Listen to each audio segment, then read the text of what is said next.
Welcome back. This is episode 234 of the Veterinary Business video show.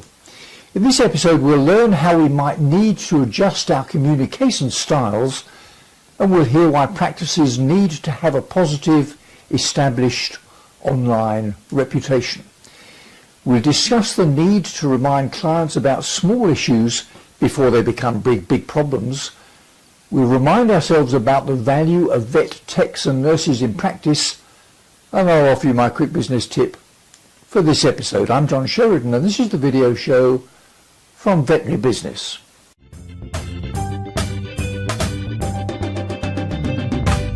If you've been involved in veterinary practice for any length of time, you'll recognise that the majority of working relationship problems between business partners, employers and employees, between fellow team members, and between the practice and its clients are triggered or worsened by poor communication.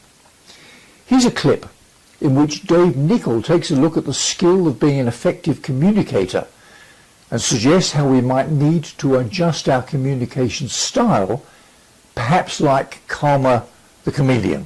Hey everybody, welcome to today's episode of Freewheeling, sponsored by, well, inspired by Karma Chameleon behind me. Now, communications is one of those things that trip owners, leaders, managers, parents, husbands, wives up all of the time. It's something that's quite hard to get right. And one of the challenges we have is that we have our own communication preferences, and we tend to use those preferences when we're broadcasting communications or we're involved in two-way communications in the workplace or in our lives and our relationships in general. And that's kind of a mistake, because what we need to be more is aware of other people's communication styles, and we need to be more like the chameleon. So that doesn't mean we have to change and be something we're not. It means we just have to adjust the way that we say things and the word we use to fit not just the situation that most people get, I think, but to fit the person who's on the receiving end or who's broadcasting a message to us.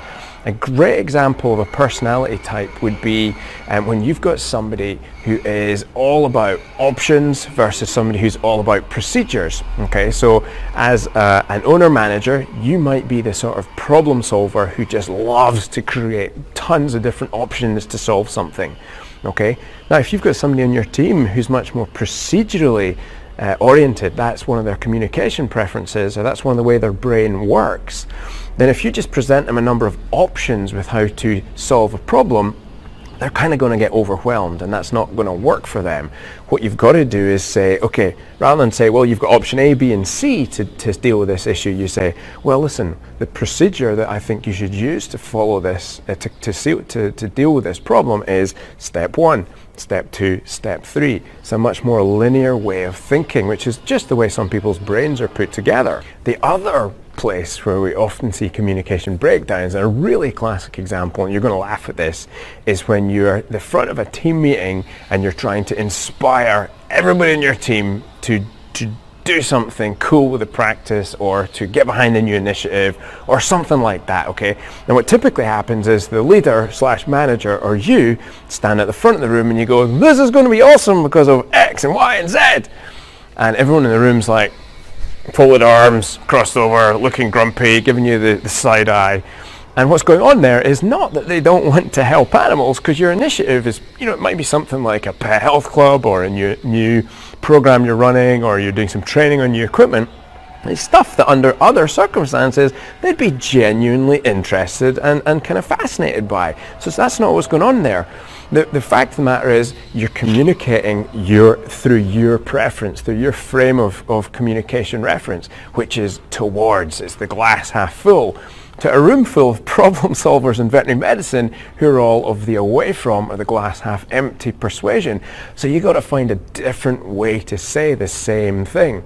And often that means not couching it as an opportunity for people, but building it up as a problem for people. And the classic and wonderful example I like to give to people is, you got the negative Nelly on your team. This is the extreme example of this, but the negative Nelly on your team who always says, that'll never work because blah, blah, blah, or starts picking holes in your plan in front of the rest of the team and just pours cold water on your idea. The way to deal with a negative Nelly is probably in advance, have the conversation and say, Rather than say, hey, this is going to be awesome because of this, this, and this, you say, oh, negative Nelly or Nelly, I got a big problem. This is never going to work, and I just can't get my head around how this could possibly work. It's probably not even worth talking about. And I will guarantee you, your negative Nelly will go, tell me more.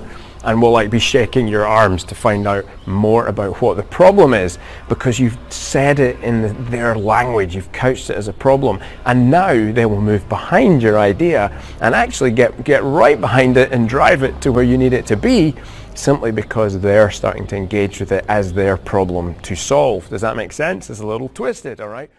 Now let's see who's on the video show Soapbox.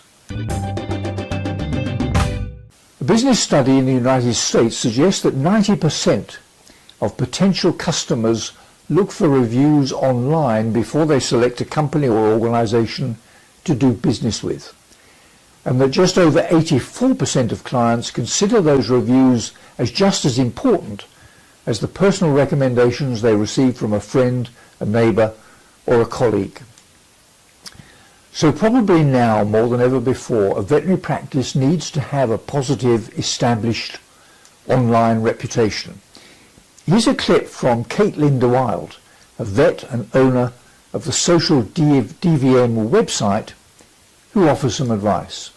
So it's really important for practices to have a good online reputation, because we know that clients across industries, whether they're looking for a veterinarian or a dry cleaner or anything like that, they're going to be looking for online reviews first. So 90% on the last nationwide business study, 90% of clients are looking for reviews before they select a business. We also know that according to the latest Vistaprint small business study, that over 84% of clients actually look at those reviews and equate them just as they would from a personal recommendation from a friend or neighbor or something like that. So in our digital age, those reviews have a lot more weight now. And so it's really important that we're represented well on the practice, that we're working to gain reviews and positive reviews, and we're getting everything we can out there to tell our story so that when they are vetting us, we really are already there. Now for a tip from the top in the business world of veterinary practice.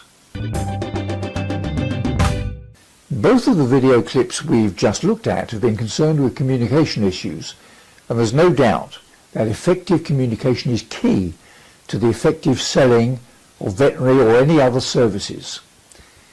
But talk to any vet, nurse or other animal healthcare team member, and many will say that their concern is the welfare of their patients, and that they weren't trained to be or have any interest in becoming a salesman or a saleswoman. I've consulted with many practices over the years, and I'm well aware that team members who feel that way, even if they're given a script to follow, can feel very uncomfortable about actively promoting a specific service or product. So I was delighted to come across this clip in which Joel Parker addresses the issue head-on. This week, I'm going to share a personal experience I had and fold this into the topic here called client activation, harassment or excellent client care. Many of you, I know, have got staff that feel that when they have to go and pick up a phone and a file, either, a paper file or a computer file, and call the client up and remind them and book that appointment to come in for the yearly wellness exams or the every 6 months wellness exams, many staff feel that they're harassing clients. And it's really, really something that it can cause major, major problems, and not only the quality of pet care, because things can go missed, and also just, your income that's coming into the practice. It's a wonderful system we've got. So my personal story is this. Last week I took my wife's car in for some repairs. As it turns out, there was a coolant leak, and this coolant leak was caused by an oil filter separator gasket that was leaking hot oil over the coolant lines. Okay, it happens in this model of car apparently. So what happened again? The hot oil leaked. It leaked out over the coolant lines. The coolant lines broke open and leaked all the coolant out. Thus, I've got to rush in with an emergency with this car. When I paid the bill, which was very sizable, amount of money, I looked back on the receipt, and as I was filing the receipt, I had this receipt from 2 years ago. And 2 years ago, this company, which is a good company, recommended that I replace the oil filter, or excuse me, the oil, whatever it is, filter, oil separator valve. cover, okay? They were recommending it at that point in time. That was 2 years ago. We don't use the car that much, so last year I kind of missed the service, and this year we ended up with a flap like this.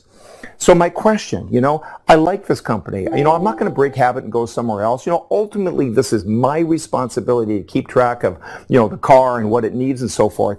But I received not one phone call from that company that's saying, hey, Dr. Parker, we do advise you get this taken care of, lest it break open and cause a problem. I received no phone calls for 2 years until I finally got the problem. And again, I'm not blaming the company, but I will point out that this company could have taken care of me better. They could have said that that car for that client owner is under our responsibility, and we're going to step up and we're going to remind him every 6 months or even every 3 months with a simple phone call or text message, please get your car in to have this done. So let's fold this back now to, activating clients. We know, with dentals and, various lumps and tumors and so forth, that if you leave them too long, there can be major problems. So I question, is it not really great customer care to at least every 6 months or every 3 months toss a quick phone call into the client and say, Mrs. Johnson, just want to remind you that Teddy's due for his dental scaling. I just don't want those teeth to get any worse. Because we all know that if the teeth are left unclean for, years of time, they eventually erode and they fall out and they can have major problems. So guys, here's what I want you to look at. It's in my view that if you're going to run a top-notch practice, and if you truly believe in your quality medicine, this is super, super important. You have to be delivering extremely high quality medicine. You've got to be very proud of it. You've got to have really uptoned, positive staff surrounding you to run a really great practice. You've got to be super proud of your medicine. Okay, so once you're proud of your medicine, then I want you to take the viewpoint of doing what's best for the pet. Okay, so here's our action steps for this week. Number 1, decide what's best for the pet. Gather the client's agreement. That's important. So if you've got Mrs. Johnson in with Teddy, say, Mrs. Johnson, if you can't do the dentistry right now, how about if we call you every 6 months, just remind you to come in, flip a lip, and check those teeth. Choose high-tone staff to deliver these messages. What I mean by that is choose your best staff that are really light and friendly to deliver the messages to clients, because they'll come in with a very positive spin. And then finally, communicate to your clients. I think an activation call or a friendly call thrown out there every 3 months is totally appropriate. Now for my quick business tip for this episode. The trigger for my business tip in this episode was a clip from the dvm360.com website in which Matthew Brunk extols the value of vet techs or veterinary nurses in practice. My first day working in a veterinary hospital practice way back in 1966 was mostly spent in the prep or op room with patient after patient being brought in by the head nurse. She told me what had to be done, she raised the vein, she monitored my performance, she took the patient away and brought in the next one. Where they'd all come from or where they went to, I had no idea. But I knew there and then that Margaret, that was her name, was the power behind the throne in that practice. She was the absolute key to the success of the practice, and it was Margaret that I had to thank for helping me learn so many of the skills I needed to make a success of my career as a vet. We like to think that as doctors we can solve everything. We cannot. We need to do a team approach in everything that we do so that we don't burn out. And we have vital aspects of our practice that we have good people working with us, and those are our technicians and our nurses. And they do everything behind the scenes or in front of the scenes to make us all be better. And so my techs that I work with are fantastic because they can do all the things and they pick up on all the little subtle things.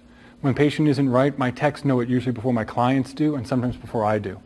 So when we get those folks that are attentive and caring and compassionate, put them to good work. Don't just let them be in the background. Get them good jobs to be doing. Let them go get certified in rehab through the different programs. Let them learn about being nutritional advocates so that they can help to work on this obesity epidemic that we're seeing in all of our practices with our patients.